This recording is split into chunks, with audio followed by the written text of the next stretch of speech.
Assalamualaikum warahmatullahi wabarakatuh.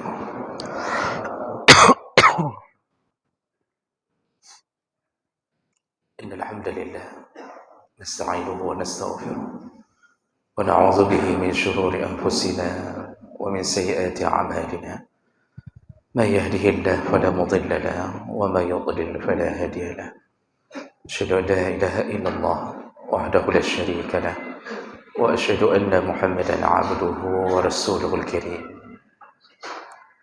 Allahumma shalli wa sallim على نبينا وسيدنا المصطفى محمد وعلى آله وأصحابه أجمعين أما بعد رب اشرح لي صدري ويسر لي أمري واحلل عقدة من لساني يفقهوا قولي. Segala puji bagi Allah, kemudian salawat dan salam kepada Rasulullah, pada keluarga dan seluruh sahabat-sahabatnya. Bapak Ibu jemaah salat Maghrib dan Isya yang Allah muliakan insyaallah. Di pertemuan kita yang lalu kita sudah membahas di antara adab dalam berpakaian selain menampakkan nikmat Allah, yaitu berpakaian dengan mulia,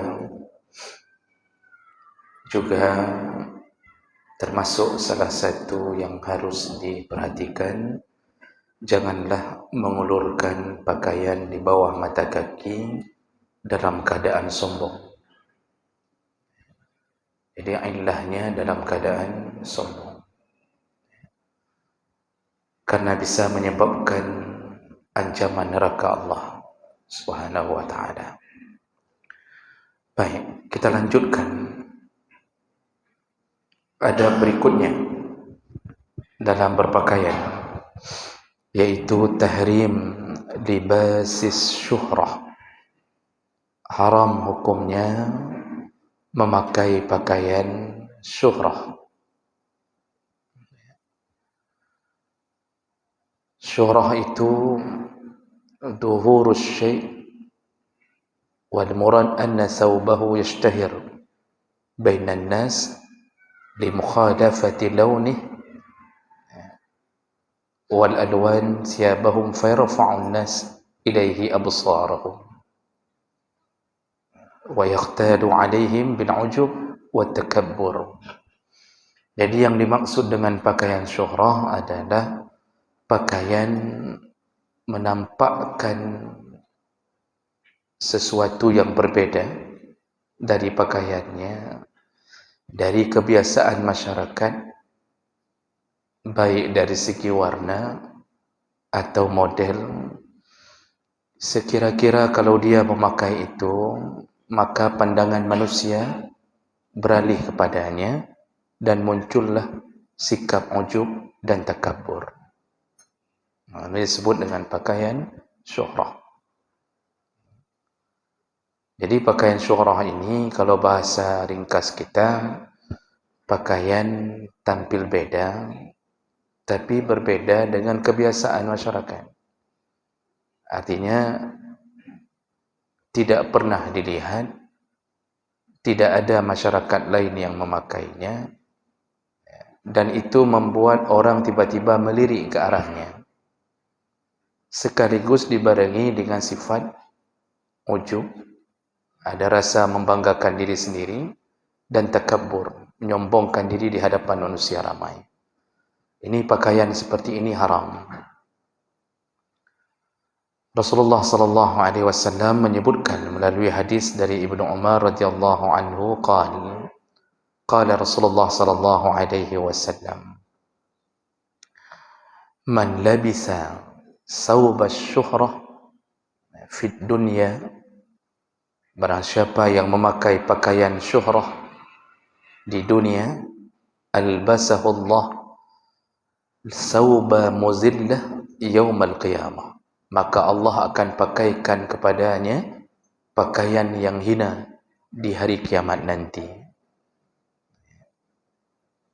Dalam hadis yang lain itu ditambahkan dan akan dibakar di dalam neraka bersama pakaian kehinaan tersebut. Jadi ini menunjukkan bahawa memakai pakaian syuhrah ini bukan makruh tetapi haram, menyebabkan dosa. Jadi syuhrah ini kalau sering dalam bahasa Indonesia kita menyebutnya masyhur. Kalau sebahagian orang Aceh menyebutnya masyhur. Jadi pakaian yang kira-kira kita seakan-akan menjadi masyhur, menjadi viral dengan pakaian yang aneh itu. Nah, jadi pakaian aneh ini pakaian yang memang unik, tidak pernah dipakai orang, bukan kebiasaan masyarakat, dan memalingkan wajah orang ketika kita memakai itu. Jadi orang semuanya melihat ke arah kita. Dan dia, kata para ulama, tidak hanya bermakna pakaian itu pakaian yang mahal, pakaian yang istimewa, tapi bisa jadi kebalikannya, seseorang memakai pakaian yang hakir, seseorang memakai pakaian yang hina. Jadi dia sengaja jahit pakaian yang warna seperti warna pakaian pengemis, compang-camping. Jadi ditempel-tempel, ya, satu warna, taruh satu warna. Jadi kalau kita lihat seperti pakaian pengemis, yang miskin sekali, yang tujuan dia memakai itu agar orang melihatnya bahwa ini orang zuhud, bahwa ini orang tidak suka dunia. Jadi dianggap ini kayaknya ni orang saleh ini kayaknya orang yang memang betul-betul meninggalkan dunia. Jadi kemana dia lewat dilihat orang semuanya. Jadi pakaian syuhrah itu tidak mesti pakaian mahal. Pakaian yang murah sekalipun dengan tujuan menyombongkan supaya dianggap bahawa diri ini adalah orang yang dekat dengan Allah. Nah, ini haram untuk dipakai. Artinya, kita ini dalam berpakaian intinya adalah menutup aurat. Tapi ternyata dianjurkan tidak menyelisihi kebiasaan di masyarakat. Tidak mesti masyarakat setempat. Ya. Maka pakaian seperti kita, misal baju kemeja, pakai kain sarung, itu aman. Karena Nabi tidak menentukan pakaian, harus ini, harus itu. Yang penting tertutup auratnya. Masalah pakaian Nabi membebaskan sesuai dengan kebiasaan di daerah setempat. Tapi kalau sudah terbuka aurat, itu otomatis masuk ke dalam dunia haram. Misal kita mungkin memakai pakaian adat Papua misal. Contoh, itu kan cuma pakai rumbai, ya, tambah koteka, kan? Lalu kita bawa pulang ke Aceh. Itu bukan syuhrah, itu memang pakaian terbuka aurat. Kalaupun kita pakai tertutup aurat, baru termasuk syuhrah. Karena akan memalingkan wajah orang yang kira-kira aneh pakaian itu. Ini yang harus kita jaga, terutama bagi perempuan. Karena perempuan paling sering jatuh ke dalam amalan ini. Ini sampai suaranya ke perempuan. Sampai, ya. Baik gaduh, kita ingin ingatkan yang perempuan, suara cuma sampai ke laki-laki misalnya, kan? Kalau ada suami di sini, alhamdulillah tersampaikan. Kalau tidak ada suaminya, tidak pernah tersampaikan apapun. Paling banyak perempuan jatuh ke dalam jebakan pakaian syuhrah ini. Contoh lihat waktu walimah, Pak. Atau acara-acara tertentu. Acara dewi-dewi, acara-acara yang kira-kira berkumpul dengan berbagai pakaian. Itu jilbab saja bisa jatuh ke dalam jilbab syuhrah. Lihat cara berjilbab, macam model. macam model jilbab yang tidak pernah dilihat sebelumnya. Lihat bagaimana cara berjilbab seorang perempuan yang akan dimasukkan ke dalam neraka gara-gara pakaiannya. Diputar-putar jilbabnya, diangkat, diikat di atas kepalanya, tidak turun ke lehernya. Sering kita lihat macam model. Nanti ada yang diikat ke kanannya, jadi diputar-putar lalu diturunkan dari kanannya. Jadi jilbab ke kanan jatuhnya. Ada yang model jilbab bergelombang seperti air pasang. Jadi dari atas bergelombang, gelombang, terus miuk bergelombang. Ada yang di leher cuma diikat satu garis saja. Jadi garis terakhir jilbab. Ujung terakhir jilbab yang diikat di leher. Ini leher sebahagian malah nampak. Yang lain semuanya diangkat ke atas kepala. Ada yang diputar-putar di atas kepala berujung mengkerucut. Lagi lembu baru turun. Bapak pernah lihat taik lembu baru turun mengkerucut. Begitulah diputar-putar. Itu putarannya pun berbeza warna. Hitam, putih. Untuk menunjukkan rasa setianya pada NKRI dibuat warna merah sekali, putih sekali, merah sekali, putih sekali. Itu semua pakaian syuhrah. Ketika orang melihat, ini pakaian aneh. Tapi sebahagian perempuan bangga. Selfie lagi. Update status lagi dengan pakaian itu. Ini akibat kurang ikut pengajian. Maka kalau punya istri masih sifat seperti ini, bawalah ke pengajian. Tidak mau ikat di belakang Honda, bawa ke pengajian. Nepeduk diikat batamih ikut pengajian. Kalau memang dia tidak mau. Karena rata-rata pakaian ini, itu haram hukumnya. Jadi berjilbab sudah benar berjilbab. Tetapi malah menunjukkan indikasi bahawa ini akan menyebabkan dosa. Saya pernah langsung melihat di salah satu walimah, rombongan panitia, ini panitianya memakai pakaian, ini baju-baju terusan, gamis, perempuan. Tapi ada sayapnya. Jadi dibuat sayap, Pak. Sebelah kanan dibuat sayap, sebelah kiri dibuat sayap. Jadi ketika dia berjalan, itu sayapnya melambai-lambai kanan dan kiri. Itu satu rombongan panitia. Saya sedang menandai ada ibu pengajian tidak di antara itu. Alhamdulillah tidak ada. Begitulah orang hari ini memakai pakaian dengan berbagai model. Itu kalau orang-orang yang punya pekerjaan artis, aktor, itu biasa mereka melakukan dosa ini. Baju macam model, ketika tampil pakaian macam model. Jadi dosa bertumpuk. Dan tidak akan berhenti mereka dihiasi oleh syaitan sampai ajal menjelang. Jadi salah satu daripada tipu daya syaitan, wa zayyana asyaitanu a'malahum. Syaitan menghiasi amal mereka. Jadi dalam kepala mereka dihiasi oleh syaitan masa bodoh dengan orang. Lolo, gue. Menan keken Pak. Dah baca lolo, gugu, gue. Jadi nian bahasa. Apa urusan? Orang mau menghina saya, enggak ada urusan. Yang penting televisi bayar saya, selesai. Saya hidup di dunia bersenang-senang. Apa urusan dengan orang? Enggak ada urusan. Itu dihiasi oleh syaitan. Syaitan akan menanamkan dalam kepala, hidupmu cukup pikirkan dirimu. Lalu dia merasa benar. Saya enggak pernah mikir aib orang. Orang ngapain mikir aib saya? Itu disebut dihiasi oleh syaitan. Sampai pada ujungnya dia merasa benar. Dan orang yang menasihatinya dianggap salah. Sama seperti Fir'aun ketika menasihati kaumnya, hati-hati terhadap Musa. Dia pembangkang di antara kita. Jadi Fir'aun merasa benar. Musa dianggap pembangkang. Dan hari ini kejadian itu berulang. Sejarah akan selalu berulang.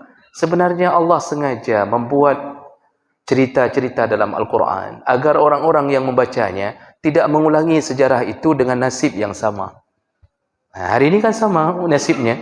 Jadi yang memberi nasihat dianggap adalah orang-orang yang radikal, teroris. Nah, nanti orang yang diberi nasihat dianggap posisi yang benar.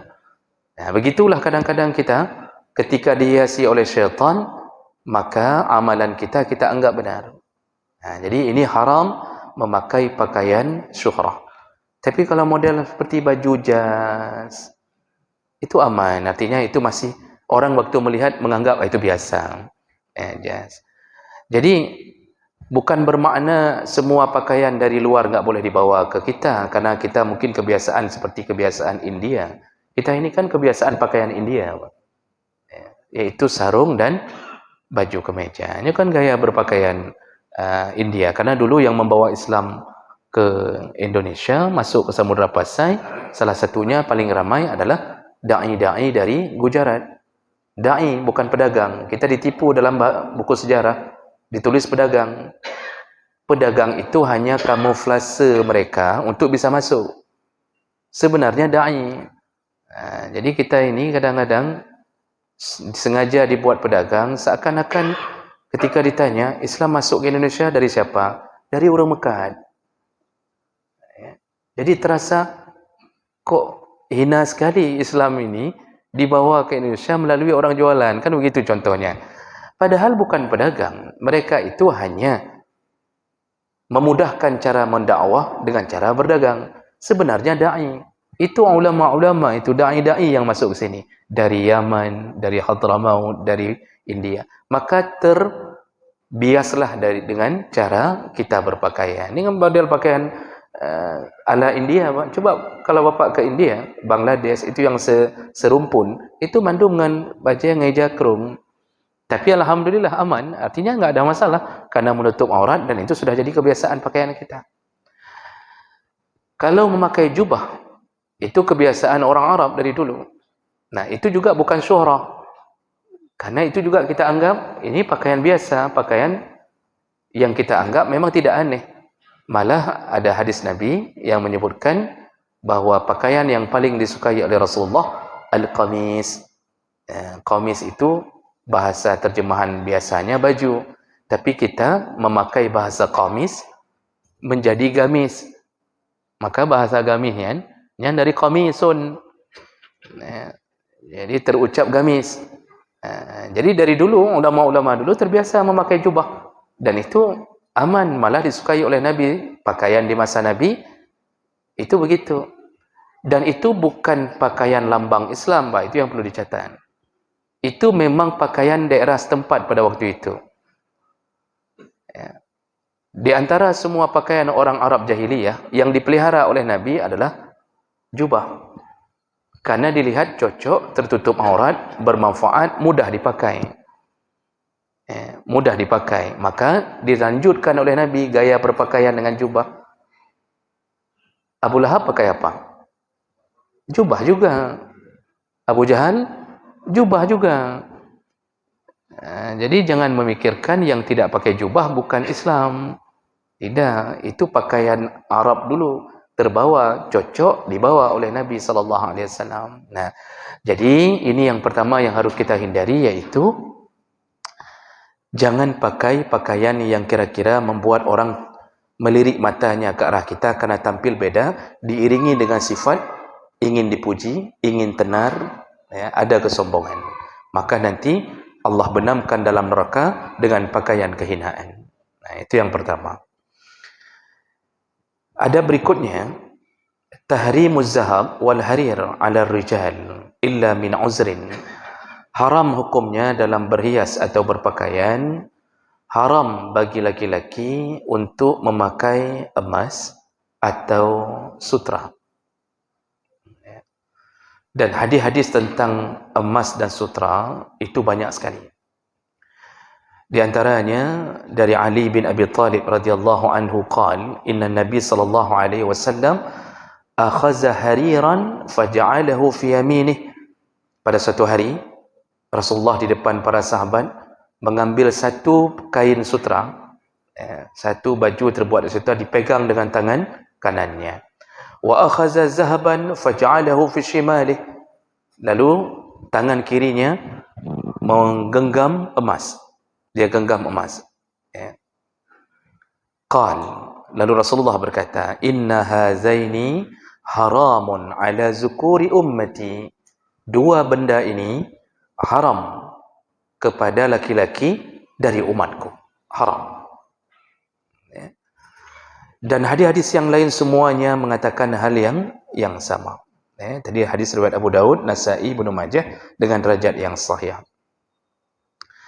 Dari Abu Umamah radhiyallahu anhu, qal inna Rasulullah sallallahu alaihi wasallam qal, Rasulullah berkata, man labisal harira, barang siapa yang memakai pakaian sutra, fit dunya, di dunia, lam yalbashu fil akhirah, maka dia tidak akan pernah memakainya di akhirat. Tidak akan pernah dia pakai di akhirat. Jadi apa maksud tidak pernah dia pakai di akhirat? Penduduk surga itu pakaiannya sutra. Walibasuhum fiha harir, kata Allah. Penduduk surga itu pakaiannya semuanya sutra. Itu sutra asli. Maksud Nabi tidak akan dia pakai di akhirat, berarti dia bukan penduduk surga. Maka dia tidak ada pilihan lain, pasti masuk neraka. Kalau yang sengaja melawan agama, melawan Allah, melawan Nabi, sengaja memakai pakaian sutra. Urusan emas, hadis-hadis cukup banyak. Di antaranya, dalam beberapa hadis riwayat Muslim, dulu emas halal untuk dipakai. Rasulullah pun pernah menyuruh menempah, disuruh tempah cincin yang terbuat dari emas. Jadi pernah disuruh oleh Rasulullah diambil emas. Dulu emas kan menjadi barang yang memang alat tukar. Dinar emas, dirham perak. Nah, emas banyak beredar pada waktu itu. Lalu Rasulullah menyuruh menempah cincin dari emas. Artinya bahagian dalam batunya disuruh buat dari emas. Ketika turunnya larangan untuk memakai emas, langsung Rasulullah mengatakan di depan sahabat, hari ini telah diharamkan untuk memakai emas menjadi pakaian. Dicabut cincinnya, dicampak, dibuang. Buang begitu saja. Emas dibuang begitu saja. Begitu dilihat Rasulullah mengatakan itu, dan Rasulullah membuang cincin dari emas, semua sahabat yang memakai cincin emas mencabut semuanya, dibuang. Begitu hinanya dunia di mata mereka karena kerinduannya terhadap surga. Tidak penting bagi mereka, asal Rasulullah sudah bilang A, mereka lakukan. Dibuang. Sampai ada hadis riwayat Muslim yang lain, juga dicantumkan dalam kitab Riyadhus Shalihin oleh Imam Nawawi. Pada suatu hari ada sahabat yang masih memakai cincin emas, mungkin tidak sampai informasi. Dalam hadis itu tidak sampai informasi kepadanya. Tiba-tiba dilihat oleh Rasulullah. Kata Rasulullah, apakah engkau ingin gara-gara benda ini engkau dimasukkan ke dalam neraka? Kata sahabat ini, tentu tidak ya Rasulullah. Kalau begitu, kata Rasulullah, cabut cincinmu. Dicabut cincinnya, dibuang oleh Rasulullah. Sahabat itu paham, ini ternyata sudah haram. Rasulullah berlalu. Nah, ada sahabat lain melihat kejadian itu, lalu mengatakan kepada sahabat yang punya cincin ini, ambillah kembali, bisa dijual. Artinya emasnya kan bisa digunakan, nanti, tidak, yang jangan dipakai. Kan wajar Pak, normal, karena yang dilarang cuma memakai.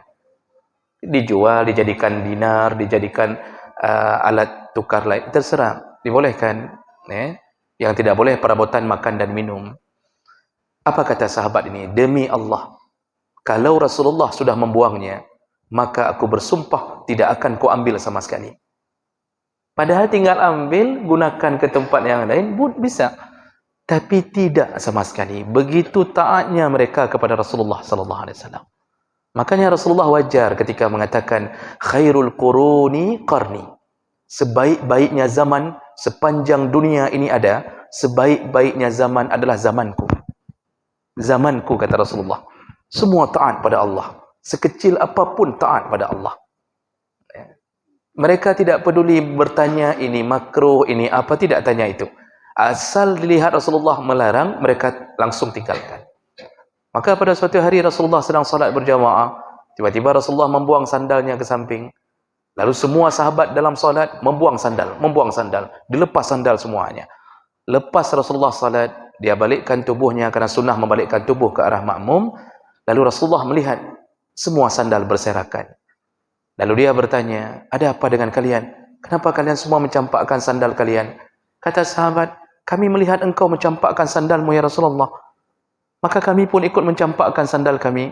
Rasulullah tersenyum dan mengatakan, tadi sedang salat, Jibril turun mengabarkan kepada aku bahawa ada najis di bawah sandalku, maka ku campakkan sandalku. Dipikir sama sahabat, sunnah mencampakkan sandal sedang solat. Nyandingkan, Pak. Kita hari ini mendengarkan ayat, mendengarkan hadis yang buat maksiat hanya ada tinggai, menunjukkan rasa hati kita kehilangan rasa takut pada Allah Subhanahu Wa Taala. Makanya Anas bin Malik yang panjang umur mengatakan kepada tabi'in, ya, kami di masa Rasulullah melihat maksiat bagaikan gunung. Kami melihat maksiat bagaikan gunung yang akan jatuh menimpa kami. Itu maksiat dosa kecil. Kalian hari ini melihat dosa seperti lalat marra ala anfi, kazubabi marra ala anfi. Kalian hari ini, kata Anas, melihat dosa seperti lalat lewat di depan hidung kalian. Padahal itu dosa besar. Kami dosa kecil melihatnya seperti gunung yang akan jatuh menimpa kami. Lihat gaya hidup. Sehingga dulu keberkahan diturunkan oleh Allah Subhanahu Wa Taala.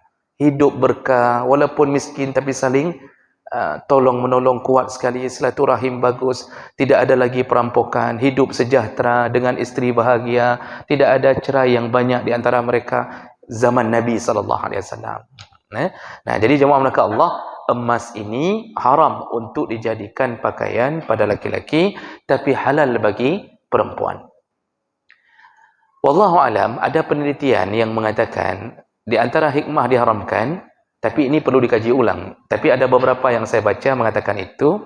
Ya, artinya kenapa salah satu yang diharamkan kepada laki-laki emas, ya, karena laki-laki tidak punya haid. Sehingga emas itu terkontaminasi. Atom yang ada pada emas terkontaminasi ke dalam kulit. Kalau dipakai dalam waktu yang lama, menyebabkan penyakit Alzheimer. Penyakit Alzheimer ni apa lah? Ada doktor sini. Pikun cepat sebelum waktunya, Pak. Hilang ingatan. Ini akibat terkontaminasi dari emas. Perempuan tidak mengapa. Karena perempuan semua yang terkontaminasi itu dikeluarkan melalui haidnya. Itu salah satu penelitian. Wallahu alam. Itu di antara hikmah yang kemudian. Tapi kita tidak penting hikmah. Kalau Allah sudah katakan haram, maka haram. Nabi katakan haram, haram. Tidak perlu mencari hikmah kenapa haram makan babi. Karena Allah cuma mau lihat taat tidak kepada aku. Jadi nggak perlu mengatakan hikmah dilarang makan babi karena babi ada cacing pita. Kalau babi nggak ada cacing pita, halal. Maka hikmah itu nomor 2. Yang penting taat. Sami'na wa ata'na. Walaupun sedikit emas dipakai jadi pakaian, haram. Kecuali kalau seandainya dibutuhkan pada keadaan yang sifatnya darurat, tidak ada benda lain yang bisa menanggulangi kecuali emas. Contoh, hadis Nabi SAW, kejadian pada salah seorang sahabat Arfajah radhiyallahu anhu, dari Abdurrahman bin Turfah, anna jaddahu Arfajah bin As'ad quti'a anfuh yaumal kullab fattakhaza anfan min wariqin fantanna alaih. Jadi Arfajah waktu berperang jihad fisabilillah dalam perang, salah satu perang Kullab, putus hidungnya, ditebas oleh pedang, putus hidungnya. Jadi hidung ini putus. Lalu beliau membuat hidung palsu dari daun, diikat dari daun, ternyata membusuk. Daun itu membusuk, jadi kan nggak bisa jadi pengganti. Fa amarahu Nabi sallallahu alaihi wasallam fattakhaza anfan min zahab. Lalu Nabi memerintahkan kepada Arfajah, buatlah hidung palsu dari emas. Jadi diukirlah hidung palsu dari emas. Makanya kalau keadaan gawat darurat, nggak ada benda lain. Pada waktu itu nggak ada benda lain. Sekarang tentu banyak plastik mudah diambil dari daging di pantat, ditaruh ke hidung, maka mau beek tapi yang gara-garanya ya. Mudah urusannya apa? Ada pernah kejadian diambil dari kulit di ketiak apa, taruh di pipi, itu mau boleh rupanya. Tumbuh bulu ketiak di sini, Pak. Pernah saya baca itu. Tapi sekarang ada pengganti. Dulu tidak ada pengganti.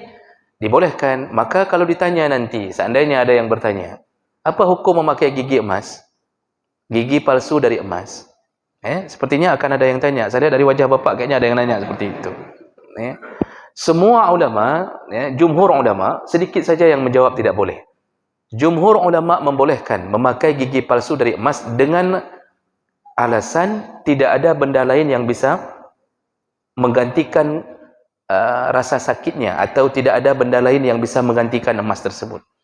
Dibolehkan memakai gigi palsu dari emas. Bahkan Imam Nawawi menjelaskan dalam kitab Majmu' Syarah Muazzam, beliau mengatakan kami dari mazhab Syafi'i membolehkan memakai gigi yang terbuat dari emas berdasarkan hadis Nabi, kejadian pada Arjafah. Kalau meninggal perlu dicabut tidak? Para ulama mengatakan kalau menyakiti mayat tidak cabut. Tapi kalau tidak menyakiti mayat, bisa cabut, model bisa cabut-cabut, dicabut lebih baik. Itu kan bisa beli mahar baru, ambil dari istri yang lama untuk beli mahar baru. Cukup kurang aja kelakuannya, Pak. Jadi jemaah melakukan Allah Subhanahu Wa Taala itu emas. Sedangkan sutra, kata Rasulullah Sallallahu Alaihi Wasallam, sutra yang diharamkan itu sutra asli. Tidak berlaku pada sintetik. Yang hari ini dijual-jual itu semuanya sintetik, Pak. Bukan sutra asli. Yang sutra asli keluar dari punggung ulat, Pak. Keluar, itu sutra asli. Itulah pakaian penduduk surga. Cukup halus, cukup lembut, nikmat dipakai. Hari ini yang kita beli sutra itu sintetik. Dibuat dari bulir padi, dicampur dengan bulir kurma. Itu dijadikan sutra. Namanya sutra, padahal bukan sutra. Itu tidak mengapa. Walaupun dipegang lekop, ini KW1 sutra. Bukan KW1, bohong satu sutra. Mana ada lagi yang mau memelihara ulat semuanya untuk cari benangnya? Mana ada? Itu dibolehkan.